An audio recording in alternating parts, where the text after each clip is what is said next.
Good morning everyone. Welcome back to my class. Today I have brought for you letter writing. आज इस video में मैं आप लोगों के लिए लेकर आई हूँ लेटर राइटिंग, जो न केवल स्टूडेंट के लिए बल्कि आम लोगों के लिए भी अत्यंत महत्वपूर्ण है, क्योंकि हम अपने जीवन में किसी न किसी रूप में पत्र लेखन का उपयोग करते ही हैं। तो चलिए आज के वीडियो में हम क्या देखने वाले हैं। आज के वीडियो में हम देखेंगे what is letter writing, kinds of letters, formal letters, informal letters, semi formal letters, format of formal letter, marking scheme of formal letter, example of formal letter. मतलब आज का वीडियो टोटली फॉर्मल लेटर पर based है। Informal and semi formal के बारे में हम बाद में चर्चा करेंगे। तो लेटर राइटिंग सेक्शन का महत्वपूर्ण भाग होने के साथ साथ हमारे कम्युनिकेशन का बहुत ही सशक्त माध्यम है। जब हमारे जीवन में कंप्यूटर, इंटरनेट, मोबाइल, टेलीफोन वगैरह नहीं था, तब लोग अपने विचारों का आदान प्रदान इसी माध्यम के द्वारा किया करते थे और आज भी यह हमारी ज़िंदगी का अहम हिस्सा है। तो चलिए देखते हैं काइंड्स ऑफ लेटर। लेटर मुख्यतः दो प्रकार के होते हैं, फॉर्मल लेटर और इनफॉर्मल लेटर। और इनका एक और प्रकार होता है सेमी फॉर्मल लेटर, जो कि फॉर्मल लेटर का ही एक प्रकार है। फॉर्मल लेटर से तात्पर्य ऐसे पत्रों से है जिनमें हमको औपचारिकता निभानी होती है और जिनका एक निश्चित पैटर्न होता है। इनफॉर्मल लेटर वे होते हैं जिनमें हमको औपचारिकता निभाने की आवश्यकता नहीं होती है। और सेमी फॉर्मल लेटर वे होते हैं जिसमें जिसको हम भेज रहे हैं उसके बारे में जानकारी हो। तो चलिए देखते हैं formal letter. These letters follow a certain pattern and formality. ये लेटर कुछ निश्चित पैटर्न पर लिखे जाते हैं और जिसके लिए हमको कुछ फॉर्मेलिटी भी औपचारिकताएं निभानी होती हैं। They are strictly kept professional in nature and directly address the issue concerned. ये पूर्णतः व्यावसायिक लेटर होते हैं और इसमें सीधे से उन मुद्दों पे बात की जाती है जिसके लिए ये लिखे जाते हैं। Any type of business letter or letter to authority fall within this given category. जितने भी बिजनेस लेटर होते हैं और जो भी किसी संस्था को लेटर लिखे जाते हैं वे सब फॉर्मल लेटर के अंतर्गत आते हैं। तो चलिए देखते हैं इनफॉर्मल लेटर, मतलब अनौपचारिक पत्र। ये वे होते हैं जो कि हम अपने मित्र और सगे संबंधियों को लिखते हैं। These are personal letters. ये व्यक्तिगत लेटर होते हैं। They need not follow any set pattern और अडेयर टू एनी फॉर्मेलिटीज। इसके लिए कोई बाध्यता नहीं होती है किसी पैटर्न की और फॉर्मेलिटी निभाने की भी आवश्यकता नहीं होती है। दे कंटेन पर्सनल इंफॉर्मेशन और रिटन कन्वर्सेशन। ये व्यक्तिगत जानकारी लिए हुए होते हैं और यह एक प्रकार का लिखित वार्तालाप होते हैं। Informal letter are generally written to friends और रिलेटिव एक्सेट्रा। इनफॉर्मल लेटर जो होते हैं वह हम अपने मित्र, रिश्तेदारों और सगे संबंधियों को लिखते हैं और इसमें हम अपनी व्यक्तिगत बातें भी लिखते हैं और इसके लिए किसी निश्चित फॉर्मेट की आवश्यकता नहीं होती है।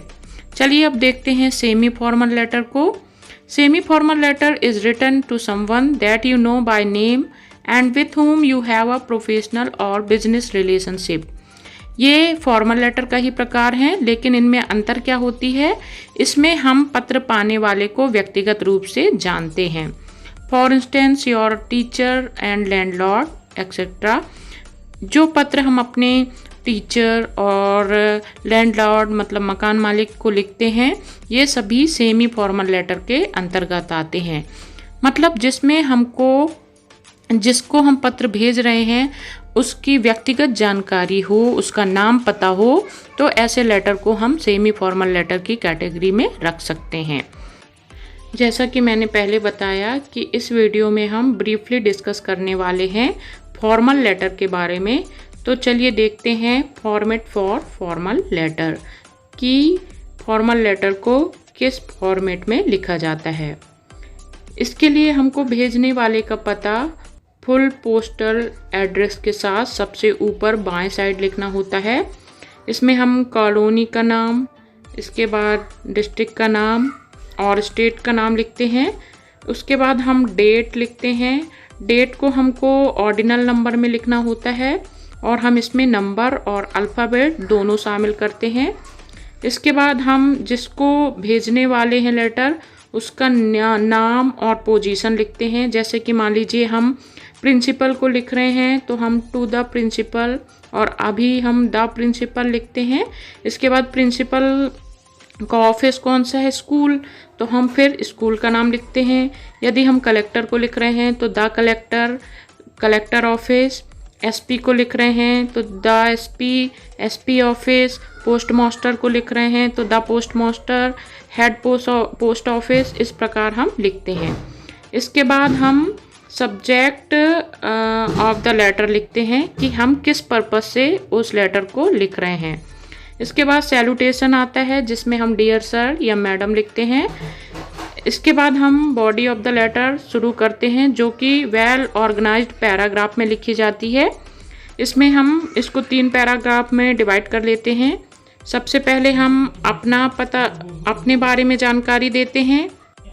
पहले पैराग्राफ में हम अपनी जानकारी देते हैं, जैसे I would like to say that I am student of या आई एम रेसिडेंट ऑफ। दूसरे पैराग्राफ में हम उस पत्र के मैटर को लिखते हैं कि किस पर्पस से पत्र लिखा गया है। और तीसरे पैराग्राफ में हम अपनी प्रॉब्लम्स को सॉल्व करने के लिए रिक्वेस्ट या अपनी कंप्लेंट को रखते हैं। और यह प्रकार से लेटर की एंडिंग होती है। और इसके बाद कम्प्लीमेंट्री क्लोज आता है जिसमें हम योर्स सिंसियरली या योर्स फेथफुली लिखते हैं। यदि पत्र पाने वाला हमारी जानकारी में है तो हम योर फेथफुली लिखते हैं, और यदि नहीं तो हम योर सिंसियरली लिखते हैं, योर्स लिखते हैं। इसके बाद भेजने वाला अपना सिग्नेचर करता है और उसका नाम आता है। तो ये तो है फॉर्मेट फॉर्मल लेटर का। अब इसके लिए एक निश्चित मार्किंग स्कीम भी होती है कि हम कैसे लिखें तो हमको मार्क्स मिले। जैसे कि हम जान चुके हैं कि फॉर्मल लेटर का एक निश्चित पैटर्न होता है। इसमें लेटर के 3 भाग होते हैं, opening of the letter, body of the letter and closing of the letter. तो यदि हम ओपनिंग ऑफ द लेटर अर्थात पाने वाले का पता, नाम, पोजीशन लिखते हैं तो उसके लिए हमको 1 मार्क्स मिलता है। और यदि हम बॉडी ऑफ द लेटर लिखते हैं तो उसके लिए हमारा 3 मार्क्स रहता है। और यदि हम कॉम्प्लीमेंट्री क्लोज लिखते हैं तो वो 1 मार्क्स का होता है। तो यदि हमसे बॉडी ऑफ द लेटर नहीं भी बन रहा है तो हम ओपनिंग एंड क्लोजिंग जो कि क्वेश्चन में ही दी होती है उसको तो हम अवश्य ही लिख के आएँ। तो और 1 मार्क्स आपका होता है आपकी राइटिंग, ग्रामर एंड एक्सप्रेशन के लिए कि आपकी बॉडी लैंग्वेज कैसी है। इस प्रकार लेटर राइटिंग 6 मार्क्स का होता है। तो हमसे जो भी पार्ट लेटर का लिखते बनता है उसको हमें ज़रूर लिखना चाहिए। और आधे से ज़्यादा जानकारी आपको क्वेश्चन में ही मिल जाती है। जैसे कि हम क्वेश्चन देख के और भी समझ सकते हैं कि फॉर्मल लेटर कैसे लिखा जाता है। तो यह क्वेश्चन मैंने आपकी प्रश्न बैंक से लिया हुआ है। You are Mohan, student of class 12th, Government Higher Secondary School, Devas. Write an application to the principal requesting him to issue you school leaving certificate या फिर transfer certificate as you have to submit in the office of the collector for your selection in revenue department. तो चलिए देखते हैं इसका हम answer कैसे लिखेंगे। जैसा कि बहुत सारी जानकारी हमको क्वेश्चन में मिल गई है कि आप मोहन हो और प्रिंसिपल को लेटर लिखना है। तो हम इसकी स्टार्टिंग करेंगे टू द प्रिंसिपल। स्कूल का नाम प्रश्न में ही दिया था, government higher secondary school Dewas.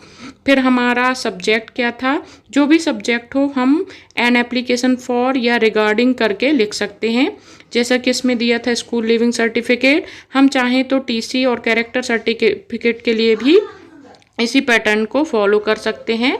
इसके बाद हम सैल्यूटेशन लिखते हैं। Sir, with due respect I would like to state that I am student of class 12th in your school. I have been selected for the post of Patwari in revenue department. Therefore kindly issue me school leaving certificate या TC या फिर CC मतलब character certificate. As I have to submit it in the collector's office, ये भी हमको प्रश्न में ही मिल गया था। और इसके बाद हम क्लोजिंग में लिखेंगे yours faithfully Mohan 12th A या B, हम जो भी लिखना चाहें। तो इस प्रकार से हमारी लेटर राइटिंग कंप्लीट होती है। उम्मीद है आपको फॉर्मल लेटर राइटिंग समझ में आई होगी। यदि आपके कुछ सुझाव हों तो वो हमें आप कमेंट के द्वारा लिख सकते हैं।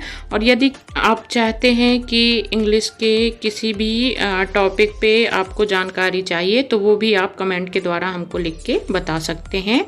Thank you, have a good day.